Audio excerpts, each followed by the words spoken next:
उत्तर प्रदेश राज्य सूचना आयोग के माननीय राज्य सूचना आयुक्त मोहम्मद नदीम ने शनिवार को जनपद गौतम बुद्ध नगर का दौरा किया। इस दौरान उन्होंने गौतम बुद्ध तकनीकी विश्वविद्यालय के गेस्ट हाउस में सूचना का अधिकार अधिनियम यानी आरटीआई एक्ट 2005 के प्रभावी क्रियान्वयन को लेकर एक महत्वपूर्ण समीक्षा बैठक भी की। इस बैठक में मुख्य रूप से राजस्व विभाग, लोक निर्माण विभाग और पुलिस विभाग के जन सूचना अधिकारियों तथा प्रथम अपीली अधिकारियों ने हिस्सा लिया। समीक्षा के दौरान सामने आया कि जनपद गौतम बुद्ध नगर में कुल 220 आरटीआई प्रकरण फिलहाल लंबित है। मामलों की इस संख्या पर नाराजगी जताते हुए माननीय आयुक्त ने सभी अधिकारियों को सख्त निर्देश दिए कि इन लंबित मामलों का प्राथमिकता के आधार पर जल्द से जल्द निस्तारण किया जाए। उन्होंने दो टूक शब्दों में चेतावनी दी, यदि सूचना देने में अनावश्यक देरी पाई गई तो जिम्मेदार अधिकारियों के खिलाफ कानून के मुताबिक सख्त दंडात्मक कार्यवाही की जाएगी। उन्होंने याद दिलाया कि आरटीआई अधिनियम शासन में पारदर्शिता और जवाबदेही तय करने का एक बड़ा माध्यम है।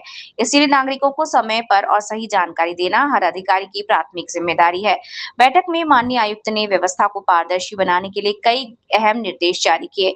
अब हर सरकारी कार्यालय के कमरे के बाहर जन सूचना अधिकारी और अपीली अधिकारियों के नाम, मोबाइल नंबर और ईमेल आईडी साफ साफ देखे जा सकते हैं, जो कि अनिवार्य है।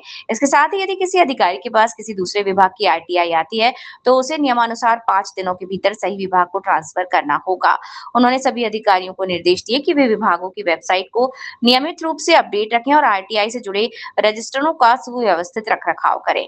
इस महत्वपूर्ण बैठक में जेवर के उप जिलाधिकारी दुर्गेश सिंह, डीसीपी मुख्यालय शब्या गोयल, सिटी मजिस्ट्रेट अरविंद कुमार मिश्र समेत लोक निर्माण विभाग और कलेक्ट्रेट के कई वरिष्ठ अधिकारी और जन सूचना अधिकारी मौजूद रहे। किया है और क्या अनुशासनात्मक कोई कार्रवाई का प्रावधान भी आपके पास है? नहीं, अनुशासनात्मक कार्रवाई का प्रावधान हमारे पास नहीं है। हम संस्तुति करते हैं। जैसे कि सूचनाएं जब नहीं मिलती हैं, या तो हमारे पास ये होता है, अधिकार होता है कि हम उस अधिकारी को पर अधिकतम 25,000 रुपए का दंड आरोपित करें और जिला अधिकारी को हम निर्देशित कर देते हैं कि इनके वेतन से आहरित कर लिया जाए, जो कि हो जाए।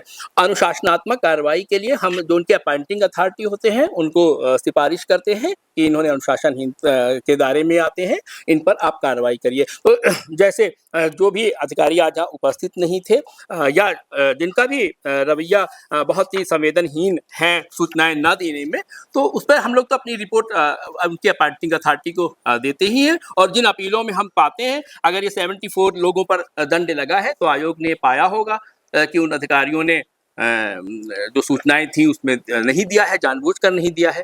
और हमने आपको बताया ही कि मैंने तो जो लोग बैठक में थे उनसे